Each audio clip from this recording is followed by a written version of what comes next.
Welcome to the chalkboard, my fellow football nerds, for episode 112 of Chalk Talk. I'm your host, Shane Haff, and you can follow me on Twitter and YouTube at Shane Haff NFL. I'm joined today by the best co-host in the game. You've heard him on the Tough Cover radio show. It is Mark Henry Jr. Go give him a follow on Twitter at Mark Henry Jr. _. Mark, how are you doing this evening? I'm doing well. Just podcasted for like 2.5 hours about basketball. So I'm switching the gears over to football. Yeah, this offseason's a slog, man. It is taking forever to get back to football. I know I've said that like 3 different times, but man, I cannot wait until we have some games to recap. Yeah, same. We're in, what is it, like 83 days away right now from official football season, and I cannot wait. Mostly just so I can start talking about actual games and doing like the all 22 breakdowns and charting games. That's the funnest thing for me to do. But I do enjoy this aspect a little bit, getting to be a little more creative with our topics. But yeah, after a while, I'm just ready to get back to football for sure. Yeah, and the draft too. I mean, college football is going on as well, so I have that in the back of my mind the whole time. So, yeah, cannot wait for the fall. But still having fun doing these. The head coach rankings was a lot of fun. That was last show, right? The head coach rankings. Yeah. Last week was the head coach rankings, and posted out a bunch of clips. If you guys are not following the Chalk Talk Twitter account, I quote tweeted a bunch of them. I know Mark did as well, but you can go check that out at Chalk Talk _NFL. And we'll have, moving forward, I'm going to try to have clips going out throughout the week from these shows for you guys, some of the high points. So hopefully we can generate some more interest. Big news today was we hit our 1,000th download of Chalk Talk since I switched to the new hosting that got it out on like Spotify and everywhere like that. So for everybody that listens on any audio platform, we appreciate you guys. If you're watching live on YouTube, be sure and drop us comments. If you watch later on YouTube, anywhere you're watching, ratings, reviews is really appreciated to help us get the show out there to more people, including go retweet some of those clips if you're liking the show. It'll help us get it out there more on Twitter, which is kind of our big focus all around. So anyways, enough of that. I'm sure we're going to have some tangents along the way, but let's get into today's topic. We are talking about teams with the potential to go worst to first. Who is most likely to go worst to first in 2023? These are division losers, last place in their division last year, making the leap to division winners for 2023. Now, you might think that this is uncommon, but it's really not. In 18 of the last 20 NFL seasons, at least one team has gone from worst to first. The Jags did it last season, fired Urban Meyer, hired Doug Peterson. They went from 3 wins to 9 wins and made it into the postseason, where they won one of the craziest playoff games I've ever seen, overcoming a 27-point deficit to the Chargers. And so we're going to be going through these 8 teams. I listed them. I'm not going to list them because any listing would be already giving away my order, because I would just read them. But we'll talk through these teams, and it's tricky because it's not always just picking the best teams. You have to take into account the division that they play into. Some divisions are more winnable than others. And so we'll walk through all that, but we're going to go 8-1. We'll keep the suspense for who's number 1. So Mark, who is your number 8 team, the team least likely to go worst to first in 2023? Yeah, we're going to be, the same here on I think the top and the bottom. The middle's where it's going to get fun, but the bottom, I have Arizona at number 8, and there's no real close 7 to me, to be honest. And that's saying a lot because I'm not very high on the team. I have 7th either.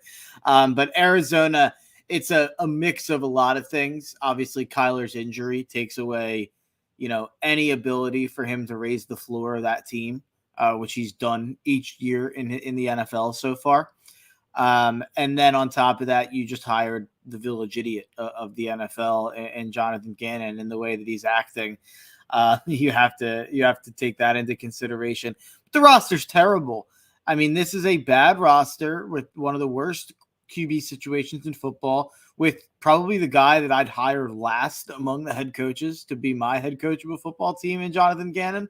And then on top of that, you're also in a division with San Francisco, who's one of the 4 to 5 top Super Bowl favorites, and Seattle, who for me personally, since these rankings are based on what I think is going to happen, I think Seattle's the second best team in the NFC. I actually think they're better than San Fran. So I have the second and third best team in the NFC being Seattle and San Fran.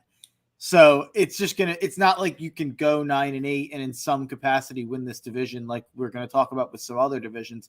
It's just not possible because I don't see any scenario that both San Fran and Seattle disappoint. Yeah, I agree with you. I have the Cardinals number 8. They are plus 2,500 right now to win the division. So Vegas also thinks it's extremely unlikely. They've got the 22nd easiest strength of schedule. So they even have an above average schedule in terms of difficulty.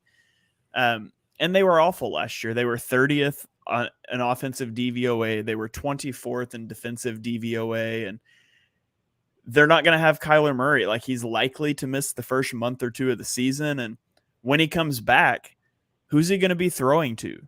DeAndre Hopkins is gone. Well, who's he going to throw the football to? Marquise Brown, Rondale Moore, Greg Dortch. It's just not going to be a good offense. You hired a defensive-minded head coach, which I think is always a mistake unless the defensive coach is DeMeco Ryans. The defense is really thin. That it's just not a good roster.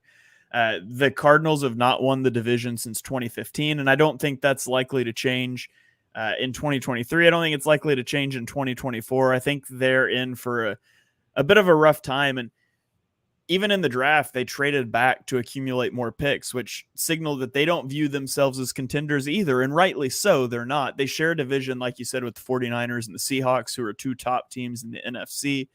I would be shocked if the Cardinals even finish second in the division, much less first. Yeah, it would absolutely be shocking if they didn't finish fourth, to me, to be honest. And that's saying a lot because I think the Rams are bad. I think the Rams are going to win 4, maybe 5 games, maybe even 3 games. Arizona is going to win 1 to 2 games. Like, I think there's a legitimate chance Jonathan Gannon's a one and done. Yeah, which would be kind of funny considering they lost draft capital for tampering to get him. And then if you bring in a defensive-minded head coach to a terrible defense and he doesn't have a quarterback for half the season and then gets fired, that would just be a colossal blunder by a Cardinals front office that, let's be honest, has made a lot of colossal blunders. So Cardinals fans, sorry. Hopefully your team goes out and improves us wrong. But let's move on to number 7. In the number 7 slot, I have the Washington Commanders. They are plus 1,100 to win the division. They have the 24th easiest strength of schedule. So again, not the easiest schedule here for them to play. They're playing an above average difficulty schedule. And they were 28th in offensive DVOA last season. Now, they were 9th in defensive DVOA. Their defense was pretty good last year. Unfortunately, and I'll mention this a few times, defensive performance isn't nearly as sticky as offensive performance. And so I would expect their defense to come down to earth a little bit. Now, they did invest a lot of capital in the secondary with selections of Emmanuel Forbes and Jatavis Martin. Forbes is a guy that you were really high on. I liked Forbes. I didn't like taking him over Christian Gonzalez, but they invested a lot in their secondary, which was the weak point of their defense. So in theory, their defense could be even better. They've got a duo of top flight receivers in Terry McLaurin and Jahan Dotson. It's just who's throwing the football to them. They don't have a quarterback for sure. Jacoby Brissett played fairly well last year in Cleveland, and maybe he becomes a starter over Sam Howell. I don't know what direction they're going to go, but I don't have a lot of confidence in their head coach, and they're coming off of a tough division. I mean, the Eagles are coming off a 14-win season. The Cowboys are coming off of a 12-win season. And so even though I do think the Commanders could be better this year, I don't see any shot for them to win the NFC East. Yeah, I don't see it either, and there's a lot to like with the Commanders, and like you laid out, like at running back, you've got 2 guys. I mean, in Gibson and Robinson that you could theoretically, talk yourself into. You've got a top flight receiver in Terry McLaurin, an exciting young guy in Dotson, like you said. Some pieces on the offensive line. You obviously have Chase Young. Jury's still out. This is a big prove it year for that. You have a loaded defensive line outside of that. You drafted Forbes, like you said. There's a lot to be excited about. The problem is you have the lowest ceiling head coach in the NFL in Ron Rivera, who I forget the exact stat, but he's coached for how many years? And he's got like 2 over 500 seasons. I believe it's like 2 out of 11 or something like that. And I know he hasn't had a winning season in Washington yet, even though he did make the playoffs. So yeah, I just think Ron Rivera, he probably gives you a floor higher than you should have when you stink. Like, he's probably going to make sure Washington wins 5 or 6 games, but he absolutely caps you at like 8 or 9 wins. It feels like, unless you have MVP Cam Newton in his prime, it feels like you're going to be an 8 and 9 type team. And then you have Sam Howell, who's proven absolutely nothing at quarterback, like you laid out. But I wanted to make sure we touched on Ron Rivera because I cannot believe they didn't fire him after last year. In his 12 years as a head coach, he has 3 seasons with a winning record. Yeah. 3. He won 11 games, 12 games, and 15 games. Every other season, except 2019 when he got fired mid-season, he has won either 6, 7, or 8 games. Every season of his career, he's won 6, 7, 8, gotten fired, or been a double-digit team. Like, there's not much in between. Yeah, and I think those double-digit teams, those were really good teams. I mean, those were really good Carolina teams. So, I think he raises your floor. I think he absolutely limits your ceiling. So, I'm super low on Washington because two most important positions in the sport, quarterback and head coach, I think they're bottom 3 in both. Yeah, maybe bottom. That's probably not fair for head coach for Rivera. We just did it last week. Oh yeah, that's true. I think I had him like 25th or 26th, but the people behind him have a higher ceiling, I guess, than him, even if I don't think they're as competent. I don't know. It's tough to rank that. Yeah, for sure. So, okay. So we agree on 7 and 8. This is where we're going to start to disagree. Tell me who your number 6 team is. So my number 6 team is kind of a gambling darling. A lot of people are really, really high on this team, making a run at winning the division, taking their props to win the AFC. I'm hearing a lot of people talk about how much they love their roster, and I guess I understand some of it, but you take a look at that division, and I don't understand how the Cleveland Browns are being this darling out there with how bad Deshaun Watson looked last year, and how unimpressive Cleveland was throughout the entire season.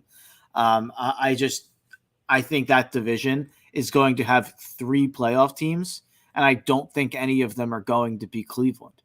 So that's what it comes down to for me. I think Cincinnati is one of the 4 best teams in football, pretty unequivocally for me. And I honestly pretty unequivocally 3rd. Like, I think they're the 3rd best team after Philly and Kansas City. And then after that, you have Pittsburgh, who I've made my thoughts clear on. They're 8-2 last year with Watt. They're 36-14-1 over the last 4 years when Watt plays. If Watt's healthy, they're going to be a playoff team, in my opinion. And then Baltimore, if Lamar Jackson's healthy, they're going to be like on pace to win 12 games when he plays, because that's what Lamar Jackson does. So as long as TJ Watt and Lamar Jackson are healthy, Cleveland doesn't have a hope to finish in the top 3 in this division to me.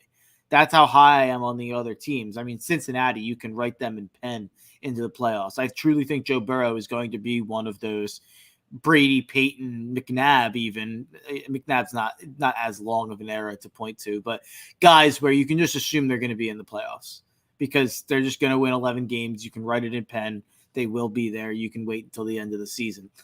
Aaron Rodgers was that for a long time as well. So it has less to do with Cleveland than it does with the division. I think I'm higher on this division than most because of how high I am on Lamar and how high I am on Pittsburgh. Yeah, so the Browns are plus 425 to win their division. Now you have them at 6th. I actually have them at 4th, so I have them higher up the list. But I think it has less to do with me being higher on their chances and more to do with me being lower on the chances of the other 2 that we're going to talk about here in a moment. But They're dead middle of the pack, 16th in strength of schedule. Here's a fun one. Do you know when the last time the Browns won the division was, Mark? I do not. 1989. Wow. They literally have not won the division in my lifetime, which was mind-blowing. Everybody else is like 2019, 2016. 1989, the Browns last won their division. Now, last year they were 8th in offensive DVOA, which is pretty impressive considering their quarterback that they traded their whole future for and sold their souls for didn't play most of the season. Jacoby Brissett was pretty good last year. Their defense was not. It was 23rd in DVOA. Now, they added Zadarius Smith as a pass rusher. They got Jim Schwartz in the building as their defensive coordinator, and they got Dalvin Tomlinson to help out the interior defensive line. And we know more than most as Eagles guys how Jim Schwartz wants his defense to play. He wants to rush 4. He wants to be +1 in the box, all those sorts of things. On offense, they added Elijah Moore for pennies from the Jets. It was a great move, I thought. To go along with Amari Cooper and Donovan Peoples-Jones, they've got a decent receiving core. Still awful move for the Cowboys having traded Amari Cooper for next to nothing. It ultimately comes down to two things. The division, which you talked about, Bengals, Steelers, Ravens, all are looking to make playoff runs. The Steelers, Mitchell Trubisky in year 2, and how good they were after the bye, how good that offense was clicking after the bye. You've got the Ravens, and you've got Lamar back, and you've got Lamar paid, and you've brought in Odell Beckham Jr., and you went and drafted a receiver. And so for the first time, the Ravens maybe have some offensive weapons, and the Bengals are the Bengals, like you talked about. So they're fighting uphill in their division. And then the fact of the matter is Deshaun Watson was awful last year. He ranked 38th among quarterbacks in EPA per play. Jacoby Brissett was 12th. Like, for this team to have any hope to make the playoffs, they need him to get back to peak Pro Bowl form like he was back in Houston. And barring that happening, the Browns don't have a shot to go worst to first. Now, they might sneak in with a wild card or something, but Deshaun Watson needs to be a top 10 quarterback in the NFL this season. And you didn't see it last year. And so it all hangs on him. The entire future of that organization hangs on him getting back to his all-pro form. And I'm not sold on that, but I do have them number 4 on my list. Yeah, I'm not sold on Watson. I'm not sold on the roster, but to me, it has most to do with the division for sure. I don't think you're as high on Pittsburgh as I am, if I'm not mistaken. Yeah, I may not be quite as high on him. I am pretty hopeful for Pittsburgh, though. I really liked what I saw out of Pickett down the stretch last year. I wish they would have gotten rid of Matt Canada. Maybe I can't fault them since they did click so well after the bye. You have loved their draft the last 2 years. I will. Yes. So that's a big, yeah. Yeah, they've drafted a lot of my guys over the last couple seasons. George Pickens, first and foremost. I loved George Pickens, and he played really well last year. And I thought they killed the draft again this year. I think that they were one of the 2 A+ I gave out this year. I don't remember what I gave them last year, but I think they're definitely trending in the right direction. My unequivocal 3 biggest winners from the draft were Pittsburgh, Indianapolis. I loved what they did in terms of getting Richardson without having to move. They went out and got Josh Downs as well, and they did a lot more. And then the Eagles, obviously, for Georgia reasons. But I thought that those 3 clearly won the draft, and I think I ranked Pittsburgh first at the time because Joey Porter Jr. was my CB1. And I had him, I think, 9th overall on my big board. So I was maybe even 8th overall. So I was super, super high on Porter. And for them to get him in the second round after getting Broderick Jones, who I think I had right behind Porter. I had him as my offensive tackle 3, probably 12 overall. So them getting 2 of my top 12 guys and then also adding a couple other guys later. I think George Pickens is primed to take a step this year. Deontay Johnson last year had the worst touchdown luck in the history of football in terms of per target. He had all these targets and had all this success and just didn't score touchdowns. Even though he was him and Devontae Smith are always near the top in terms of separation per air yard. So they just have a lot to like in Pittsburgh. I don't know how this turned into. I feel like Pittsburgh's my team this year in terms of I'm going to have a lot invested in them from a a gambling perspective in terms of their win total, in terms of their props to make the playoffs. So I'm just going to end up like bringing up stats and things I like about Pittsburgh like every week. That's like my new bit this year. All right. Good to know what those are ahead of time. We got Allison chiming in on YouTube, says great content. Thanks for joining the chat. I hope you enjoy the show. Let's move on to number 6s. Cleveland was your 6. They're my 4. My number 6 I'll talk about is the Denver Broncos. They came in at number 5 for you. They are plus 550 to win their division. Have the 23rd easiest strength of schedule, so above average above average difficulty schedule.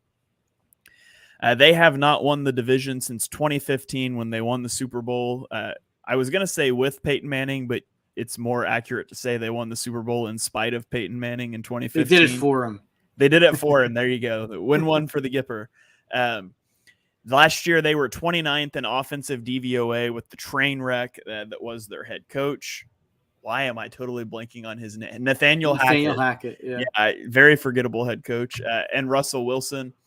They were 10th in defensive DVOA with Gino Evero as their defensive coordinator. Obviously, he's gone now. So you look at the Broncos, they've got a new head coach, new defensive play caller. Now, the new coach is Sean Payton. And you and I are both very high on Sean Payton. I think I can't even remember now. I had him, I think, number 2 or 3 on my list of coaches. I think we both had him 2. Yeah, so he's what we highly. Oh no, we both had him 3. Okay, yeah, we both have high regard for Sean Payton. If anybody can bring Russell Wilson back from the brink, it is Payton. And they've got weapons. They have Jerry Jeudy, Cortland Sutton, Tim Patrick, Marvin Mims, the rookie they drafted.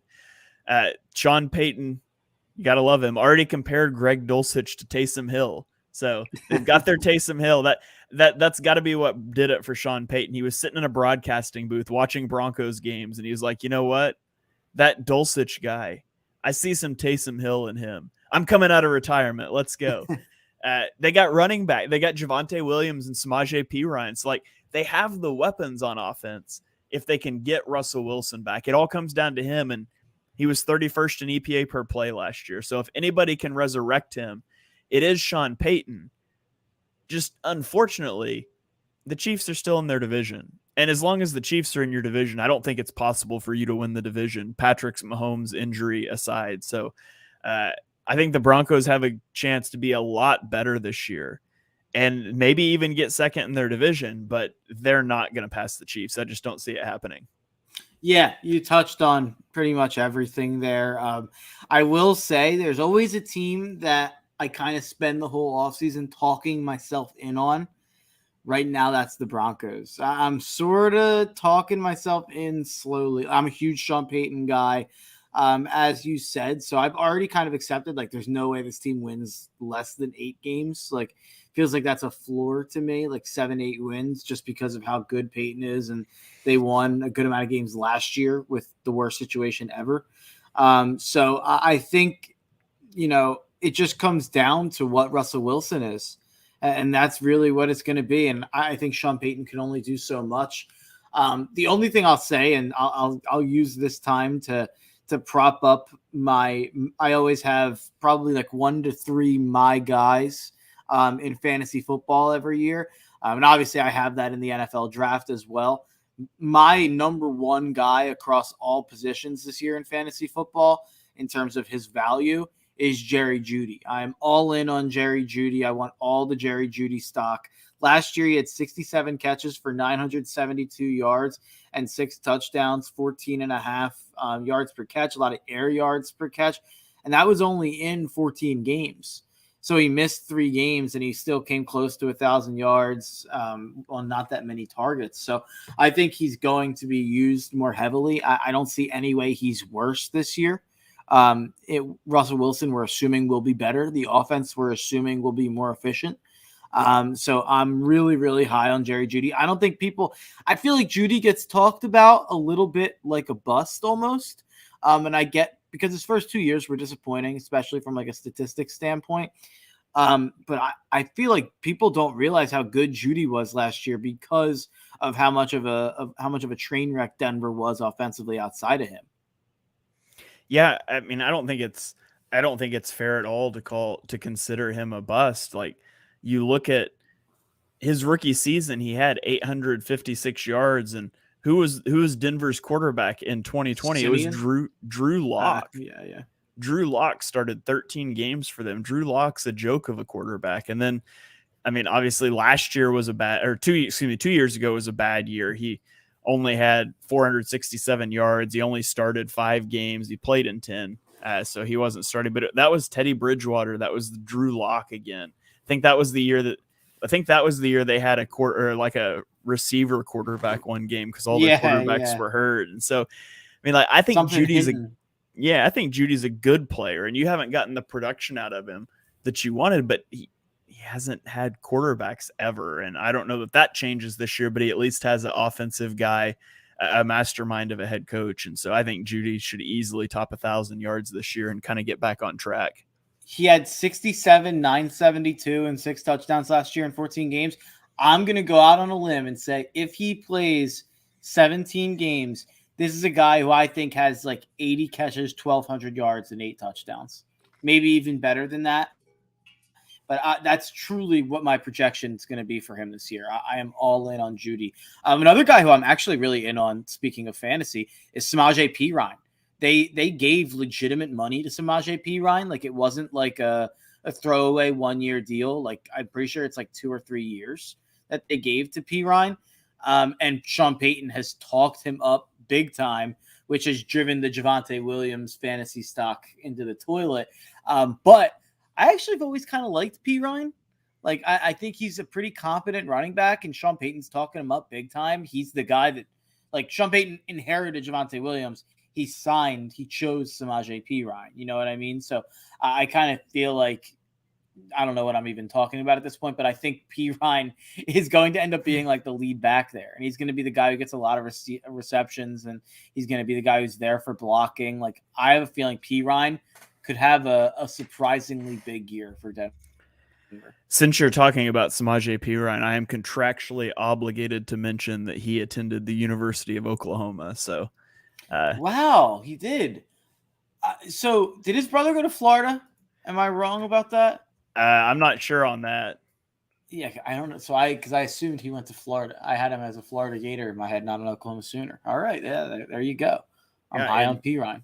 He, I remember as a true freshman, he set the single game rushing yards record against Kansas. He rushed for like 425 yards or something like that. Wow. Yeah, and I don't remember that. I don't remember who it was, but like somebody set that record the week before, like they had broken the record, and then the next week Samaje Perine broke the record. Which, I mean, Kansas is terrible, but yeah, I was not anymore. Yeah, not anymore. Perine got drafted by the Commanders initially, didn't he? I think so. You're right. Yeah. And I always remember thinking that, like, he was slow, which that was kind of a thing at OU. He was always slow, but I thought he would be like a good downhill back, and it just never really materialized until I feel like a year or two ago in Cincinnati is when he finally started to take off. Yeah, they like him. They liked him in Cincinnati. They used him, and yeah, people used to get frustrated because they would use him instead of Mixon in certain situations. But yeah, I think he's primed for a big year there.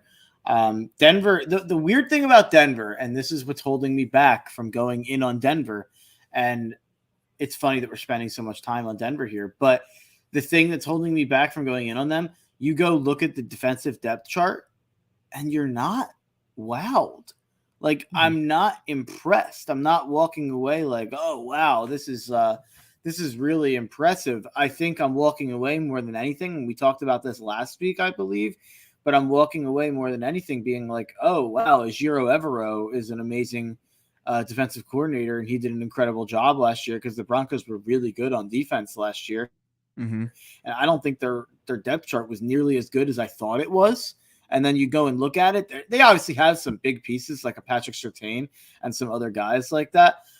But yeah, it's not deep. Like, you don't have 11 good starters by any means. Like, you have some big holes on that defense. You got Vance Joseph. I've never really been a big Vance Joseph guy. He's their defensive coordinator, which is funny because the two final defensive coordinator candidates for Denver were two former head coaches for Denver. It was Vance Joseph and Vic Fangio. I thought that was incredibly fascinating. It's like they only know a certain amount of coaches. Like they're like, oh, we used to have him. Like it's very, very strange. Like can't imagine that's like normal for Vance. The Joseph Rolodex is broken. Yeah, but if you're Vance Joseph, that's got to feel so weird. Like, oh, I used to sit in that chair. Like I used to sit in that head coach chair. This place, not very well, but I used to run it. Yeah, for a short amount of time. Yeah, I just it's very strange. But the reason I can't get in is because that defense it does not impress me enough to get in on them. Yeah, and losing Evero too. Like if he was still there, but none of it would matter because I can't put him over the Chiefs anyways. So just more reason to be high on the Panthers. Yeah, for sure. So okay, so I have Denver 6, you had them 5. Let's talk my 5, which is your number 4, and then we sync back up for the top 3. It's the Houston Texans. The Texans are plus 700 to win their division. They have the 7th easiest strength of schedule, so easy schedule for them. They have not won their division since 2019. In 2022, they were 31st in offensive DVOA and 22nd in defensive DVOA. So the thing with the Texans is when you trade your first round pick for next year, you better be expecting to make the playoffs. Like, I don't think that they're a good football team, but I think their division is going to be really bad. I think the Titans are going to be a train wreck this year. I think they're going to be very bad. I think the Colts are going to be bad. Now, I loved what they did in the draft, and you did too. I think Anthony Richardson's he was my QB1. I think he's a little raw. I don't think he's as raw as people make him out to be. But unless he just comes in and lights it up without a ton of help, because it's not the best roster, the Colts aren't going to be very good. Things are trending up, though. Colts fans, don't get upset. So it's possible that the Jags stumble. Maybe Trevor Lawrence misses a month with an injury. Maybe they're just not in sync, for part of the season, whatever. And if that happens, the Texans could win this division. They have a franchise cornerstone on each side in Will Anderson and CJ Stroud. They have Dameon Pierce, and they went and got Dalton Schultz. They have some options on offense. John Mechie's coming back. He's expected to play this season after, I think was it leukemia last year? I can't remember. It was some form of cancer, and he missed his whole rookie season, but he's expected to play this season. But their receivers are still really bad. I mean, Brandon Cooks is gone. It's Nico Collins, Robert Woods, Tank Dell, John Mechie. This is not an inspiring group. So, but CJ Stroud requested Tank Dell personally. He made that pick. Yeah. So, I mean, CJ Stroud's going to be playing for a worse team this year than he played for last year. This is going to be the worst team CJ Stroud has ever played for. And the roster has a lot of holes. I trust D'Amico Ryans to get the defense going, but I'm not sold on the offense. So I think it's possible that they could win their division if the Jags struggle, but I still don't think it's super likely for the Texans. So it all comes down to division for me mostly. I think the Titans are going to stink. I think that the Colts are probably going to be bad, even though I'll say Anthony Richardson's is a project. I kind of agree with you. Maybe not as much as people think, but I could see him having a similar year to Fields. In terms of Fields' year 2 being Richardson's year 1. I could see that kind of being how that plays out, where he makes a lot of exciting plays and there's a lot of things to be excited about, but he's not necessarily translating to wins right away. So I think the Colts and Titans will be bad. I think the Texans are going to finish in second in this division.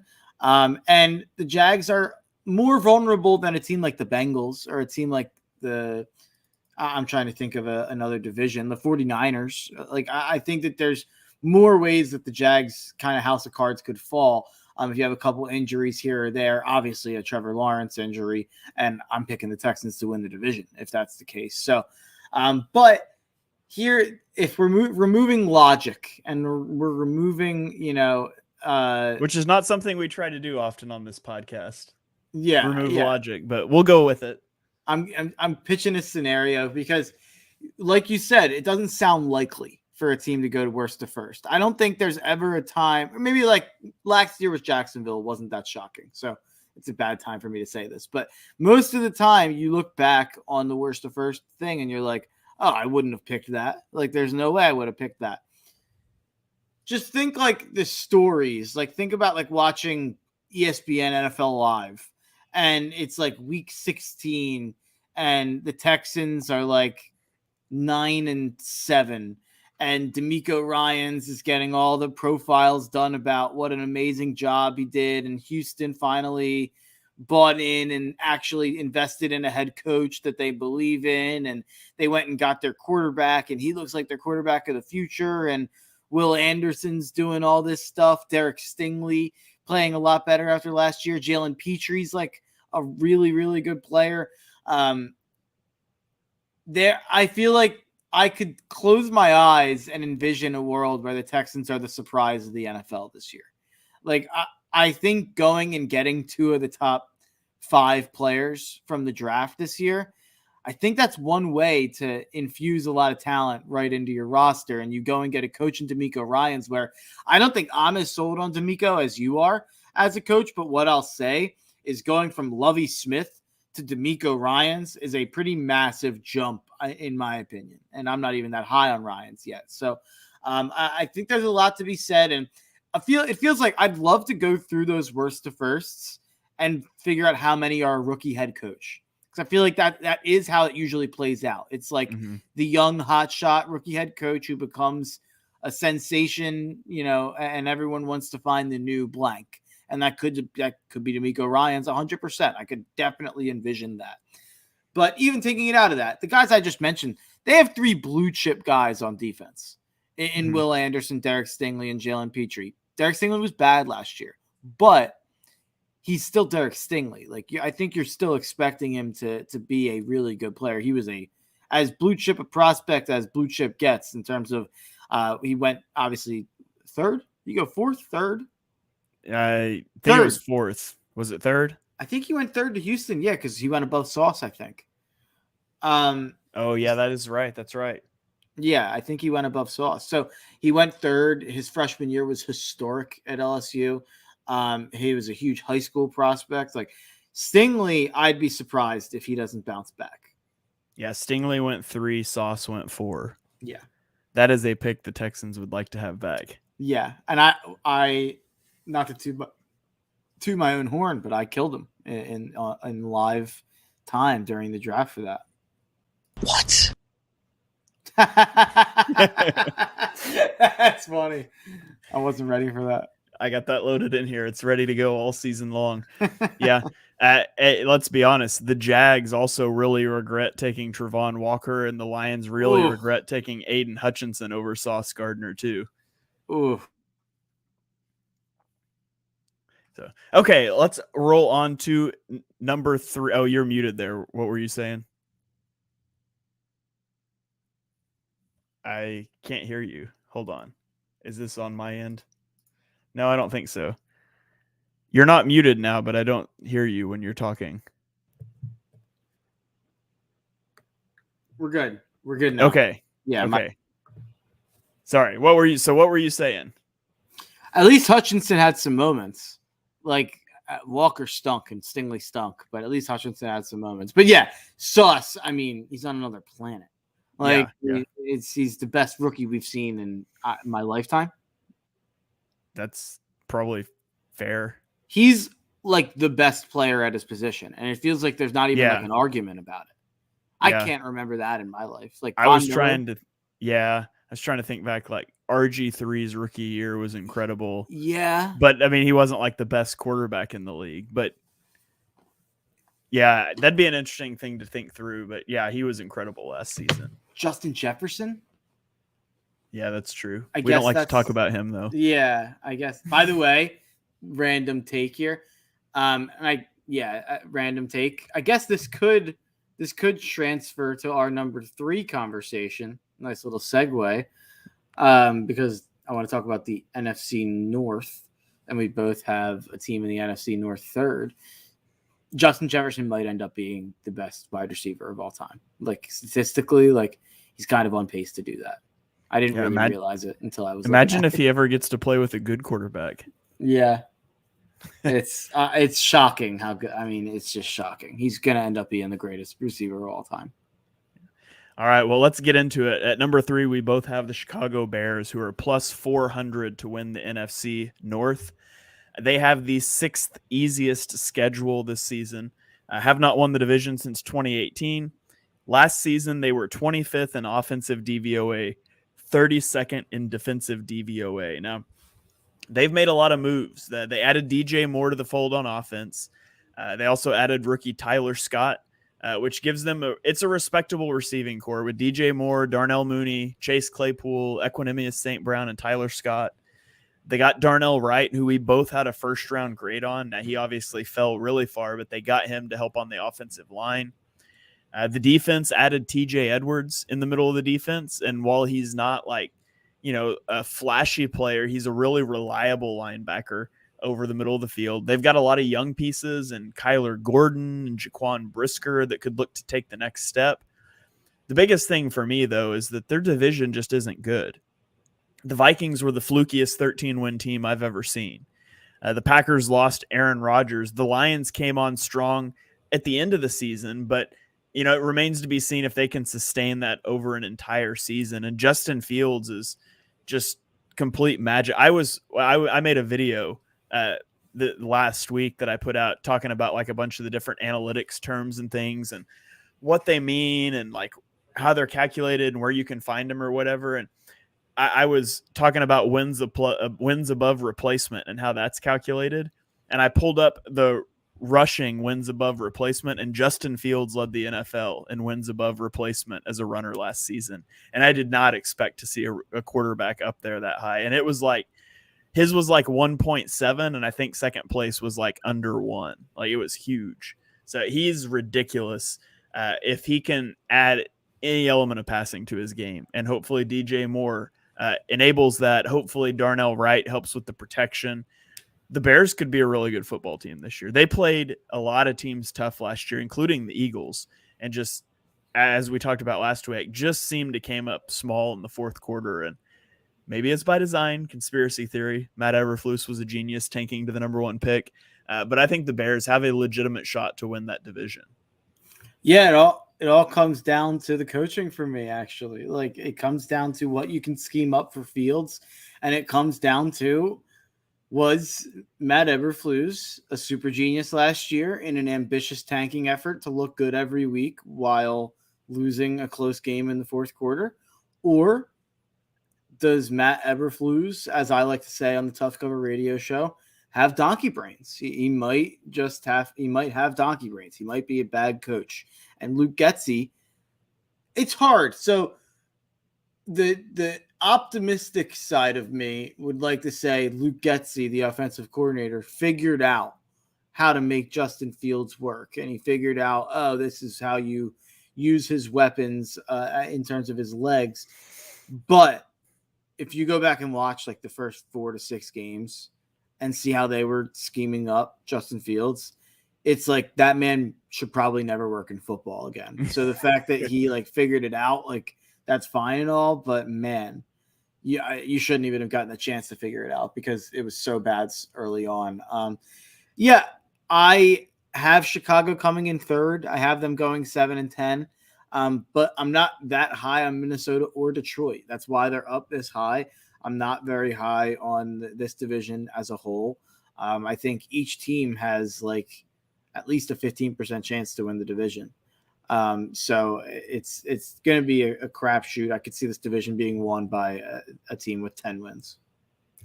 All right. So that is the Bears. Let's talk our number 2 team, which we're going to the NFC South, and technically the last place team in the division was the Falcons. Now 3 teams ended with the same record, but the Falcons won the tiebreaker to be the worst. And so that's who we're going to talk about here. They are plus 250 to win their division. Have not won the division since 2016. Last season, what do you think their offensive DVOA ranking was last season, Mark? It had to be 30th or worse. 13th. They were 13th. Oh, yeah. I was thinking of Carolina. Oh, I had Sam Darnold in my head because okay. I had a question for you that I was going to tee up and ask if Carolina would be ranked first on this list. But yeah, we're talking about Atlanta because I totally forgot they came in last year because there was 3 of them, like you said. But that makes sense because DVOA ranks running as like it definitely weights towards running. Well, not necessarily, but it's just like it's value over average, and so their rushing attack was very good last year. But I was surprised that they were able to get all the way to 13th total offense. That is surprising. And of course, they were 30th in defensive DVOA, but they made a lot of moves on the defense. They signed Calais Campbell, Jesse Bates, David Onyemata, Bud Dupree, and Caden Ellis. So they bolstered their defense a lot. Now, you and I didn't agree with it, but they selected Bijan Robinson to pair with Tyler Algier, who rushed for 1,000 yards last year as a rookie. So they've got a two-headed rushing attack, and they've got Drake London and Kyle Pitts, and they got Desmond Ridder, who started 4 games last year. In those 4 games, he completed 53.5% of his passes for 708 yards, 2 touchdowns, and no interceptions while taking 9 sacks. It was not awe-inspiring. He should have been the starter earlier in the year, so they would have known, and they could have made a move for a quarterback this offseason. If he wasn't the guy, anyway, which they should have done anyway. At the end of the day, though, the Falcons are in a bad division. The Bucs are falling apart. They sold their soul for a Tom Brady Super Bowl. The Panthers, who are my real pick to win the division, I think they're going to win the division, but technically they didn't finish last. They have a rookie quarterback and a new coaching staff, which I think is a loaded coaching staff, by the way. Frank Reich, Giro Evero, even some of their assistants. The Saints have Derek Carr. So, I mean, it's not a good division. If I was assigning like percentages to win the division, I would say I would give the Panthers like a 65% chance to win the division. And then I would probably go like Falcons 20, Saints like 14, and Bucks 1%. That's kind of how I would weigh it out. But so the Panthers are my real pick to win the division, but the Falcons, they're up there, and it's just an easy division. So I think they've got a pretty good shot. How about this for a hot take? I think the Bucks have like equal chance as the Falcons do. Wow. I don't think the Bucks are that bad. Like their roster's still pretty good. Like Baker. Who's their quarterback? Who's Atlanta's? I think Baker's better than Ridder. I think I'd rather have Baker than Ridder. Yeah, but maybe I'm overrating what Baker did at the end of the year, but he looked good in LA. Baker. But look at the coaches. Yeah, like, the Falcons have Arthur Smith is he's made something out of nothing all season, and Todd Bowles is atrocious. I have no faith in the Bucks. I think the Bucks are going to be really bad this year. I don't. I guess what I should say, that maybe they don't have an equal chance to win the division, Atlanta. I don't think they're going to be really bad. Like I think the Bucks are going to win like 6 or 7 games. Like I think they'll be average and kind of stay afloat. But I was going to ask you, where would you rank the Saints? If the Saints would have come in last, technically, where would you have ranked them on this list? I probably would have dropped them below the Bears. Because I think I would have kept them at 2. Yeah, I probably would have had them at 3. If it was the Saints, I would have had them at 3. If it was the Panthers, I would have had them at 1. If it was the Bucks, I might have had them at 3. Honestly, that's how bad that division is, in my opinion. Yeah, I don't think I could have dropped.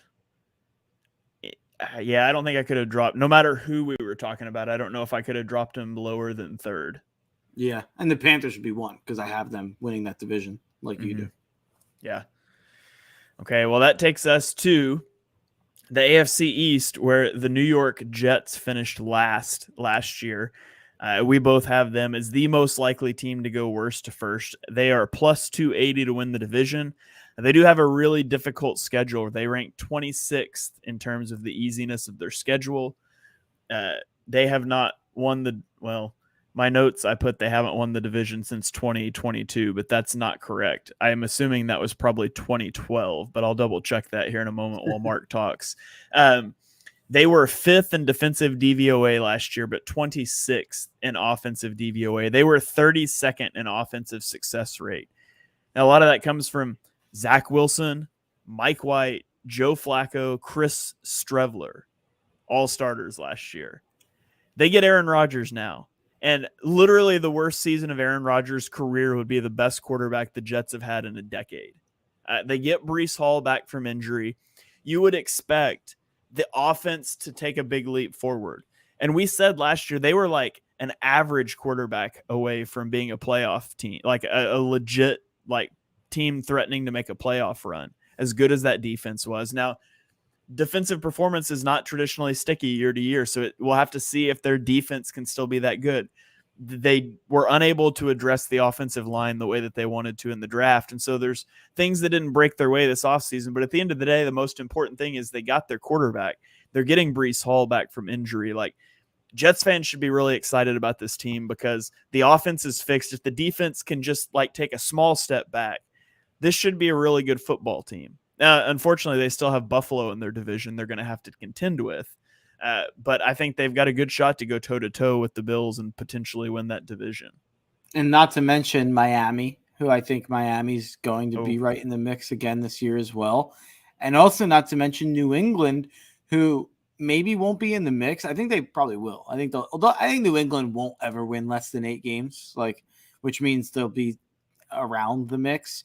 But you don't get a bad team in that division.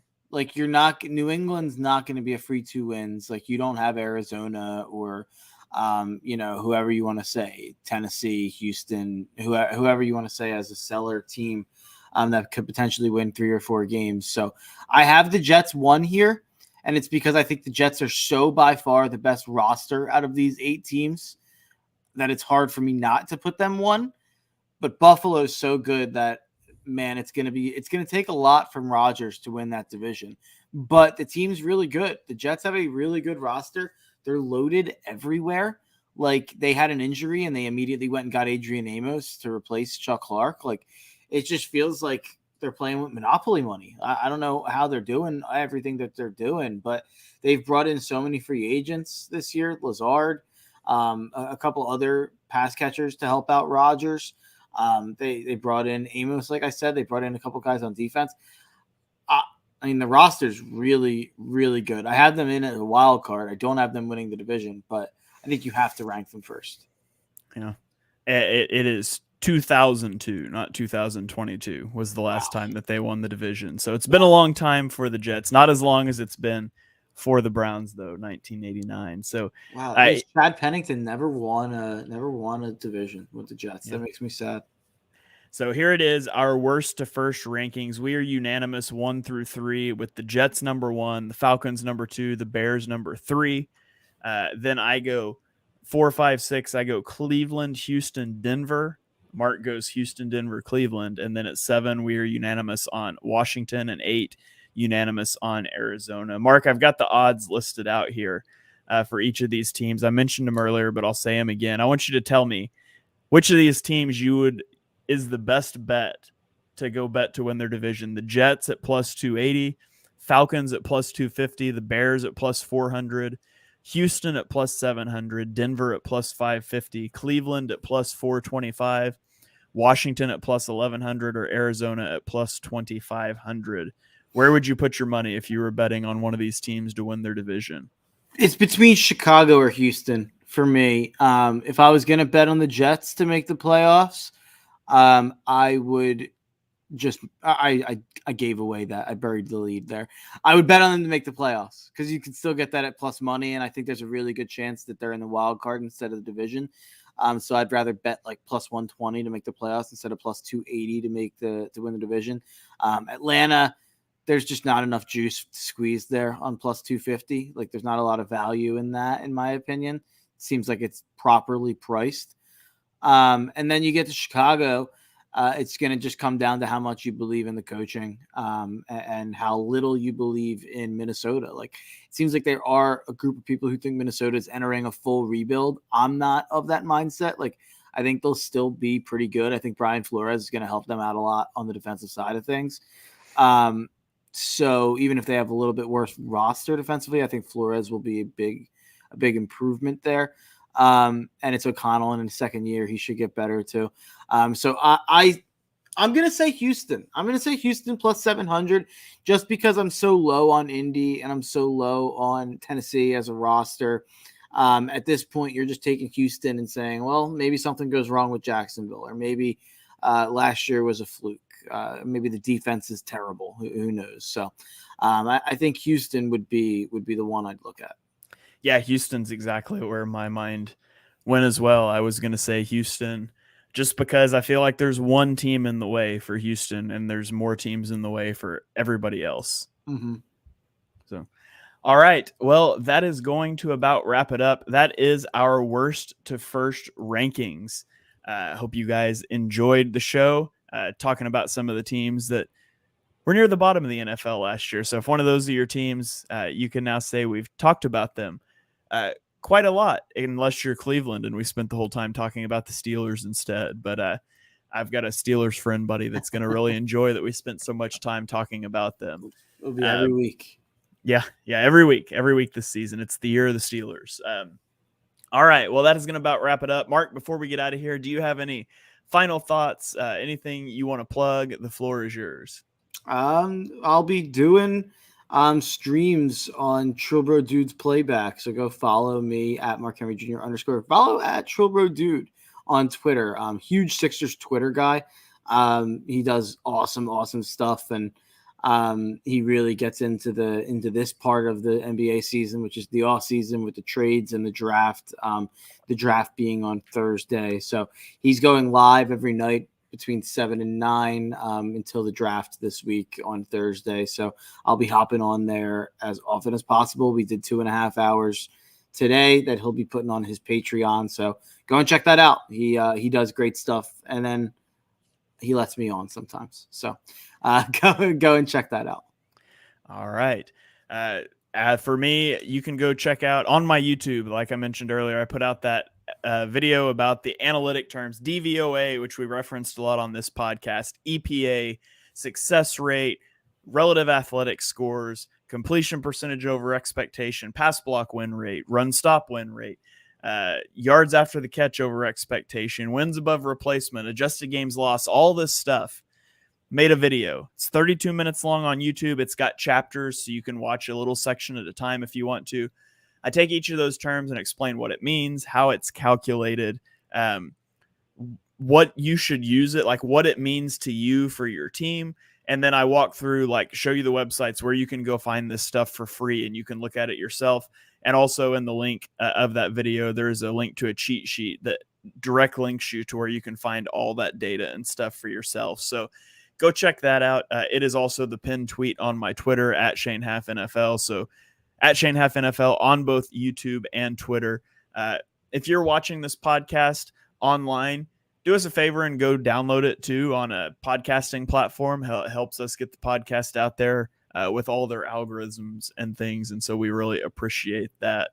And then as always, if you guys have any topics that you want to hear us talk about throughout the offseason, shoot us a DM on Twitter. Both our DMs are open. You can also DM the Chalk Talk _NFL account.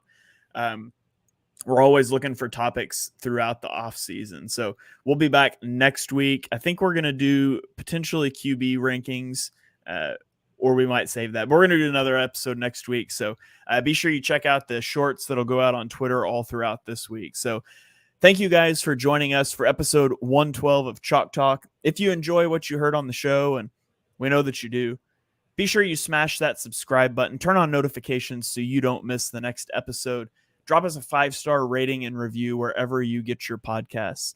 You can follow us on Twitter. I'm on Twitter and YouTube at ShaneHalfNFL. Mark is on Twitter at MarkHenryJr _. We will catch you guys next time.